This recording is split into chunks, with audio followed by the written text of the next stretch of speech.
시편 119편 145절에서 160절 말씀입니다.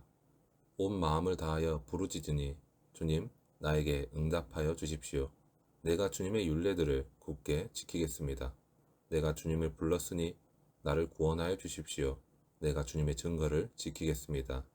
주님의 말씀을 갈망하여 날이 밝기도 전에 일어나서 울부짖으며 주님의 말씀 묵상하다가 뜬 눈으로 밤을 지새웁니다. 주님의 인자하심을 따라 내 간구를 들어주십시오. 주님의 규례를 따라 나를 살려주십시오. 악을 따르는 자가 가까이 왔습니다. 그들은 주님의 법과 거리가 먼 자들입니다. 그러나 주님께서 나에게 가까이 계시니 주님의 계명은 모두 다 진실합니다. 주님께서 영원한 증거를 주셨습니다. 나는 그 증거를 오래전부터 잘 알고 있었습니다. 내가 주님의 법을 어기지 않았으니 내 고난을 보시고 나를 건져 주십시오. 내 변호인이 되셔서 나를 변호해 주시고 주님께서 약속하신 말씀대로 나를 살려 주십시오. 악인은 주님의 율례를 따르지 않으니 구원은 그들과는 거리가 멉니다. 주님은 긍휼이 많으신 분이니 주님의 규례로 나를 살려 주십시오. 나를 핍박하는 자들과 나를 대적하는 자들이 많으나 나는 주님의 증거에서 떠나지 않았습니다. 주님의 말씀을 지키지 아니하는 저 배신자들을 보고 나는 참으로 역겨웠습니다. 주님의 법도를 따르기를 내가 얼마나 좋아하였는지를 살펴보아 주십시오. 주님의 인자하심을 따라 나를 살려 주십시오. 주님의 말씀은 모두 진리이며 주님의 의로운 규례들은 모두 영원합니다. 신앙생활이란 말씀을 근거로 하여 간절히 기도하는 것이라는 말도 있습니다. 물론 지나치게 단순한 표현일 수도 있습니다. 하지만 119편에서 시인이 노래하는 것을 보면 왜 우리의 모든 삶 가운데 특히 어려움이 올 때 말씀을 붙잡고 기도해야 하는지 알 수 있습니다. 시인은 자신이 매우 절박한 위기에 있다는 것을 드러내고 있습니다. 그는 반복해서 하나님께 부르짖고 있다고 호소하는데 하나님께서 그의 부르짖음을 들어주실 것을 확신하면서 주의 교훈, 주의 증거를 지키겠다고 다짐하고 있습니다. 그는 새벽부터 하나님의 말씀을 바라며 부르짖고 또 조용히 읊조리는 묵상하는 사람이었습니다. 믿음이 없는 자들은 그가 너무 안일한 태도를 지니고 있다고 생각할 것입니다. 시인은 악인들이 자기 가까이 온 것을 인식하고 있었습니다. 하지만 그는 하나님의 인자하심을 간구하고 하나님이 주의 규례를 따라 자신을 살려주실 것이라고 믿음을 표현할 뿐이었습니다. 그가 이렇게 평안할 수 있는 이유는 악인들보다 하나님이 자신과 더 가까이 계시다는 그 사실을 믿었기 때문입니다. 그리고 하나님의 계명들이 영원한 진리라는 것을 그는 확신했기 때문입니다. 이러한 시인의 태도는 무조건 자신의 편이 되어달라고 구하는 것이 아니라 자신이 하나님 편에 서 있기 때문에 구원해달라는 기도를 하고 있는 것입니다.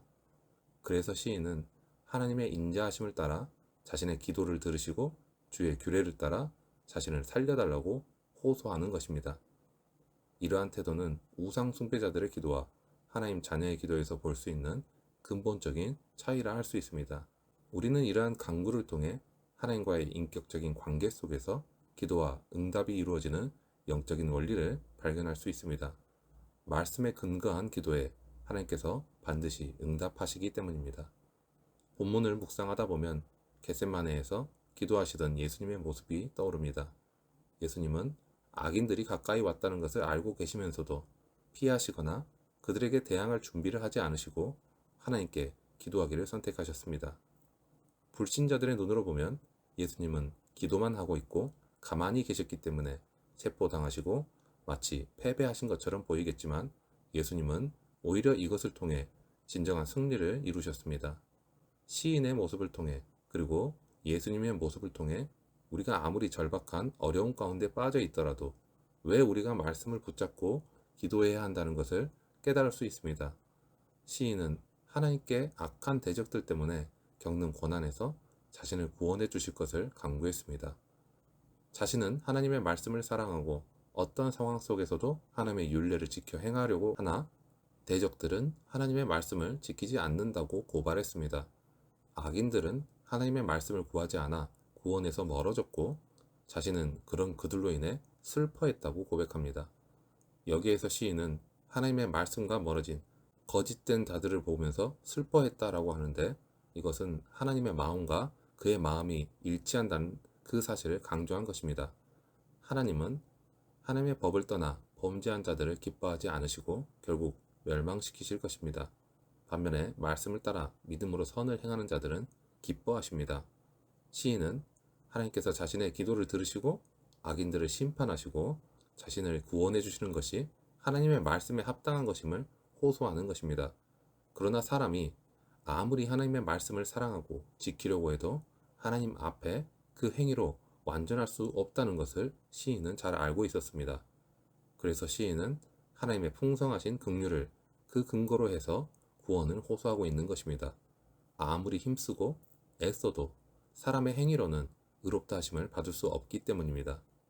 사도 바울은 이것에 대해 그런즉 원하는 자로 말미암음도 아니요 다른 박질하는 자로 말미암음도 아니요 오직 긍휼히 여기시는 하나님으로 말미암음이니라 라고 말씀을 전하고 있습니다.